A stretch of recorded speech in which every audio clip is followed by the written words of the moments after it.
പത്രികാ സമർപ്പണം തുടരുന്നു. കേരളത്തിൽ ബി.ജെ.പി ജയിക്കില്ലെന്ന് പിണറായി. പെരുമാറ്റച്ചട്ടലംഘന പരാതിയിൽ സുരേഷ് ഗോപിയോട് വിശദീകരണം തേടി തെരഞ്ഞെടുപ്പ് കമ്മീഷൻ. ചട്ടലംഘന പരാതിയിൽ തോമസ് ഐസക്കിന് താക്കീത്.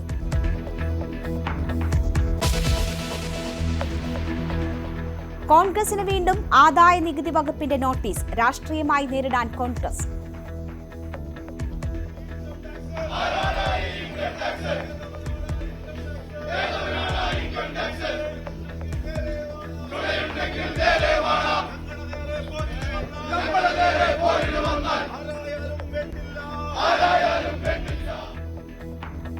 ജില്ലാ ആസ്ഥാനങ്ങളിൽ റാലികൾ. നരേന്ദ്രമോദിക്ക് ഇന്ത്യ മുന്നണിയെ ഭയമെന്ന് കെ.സി. വേണുഗോപാൽ.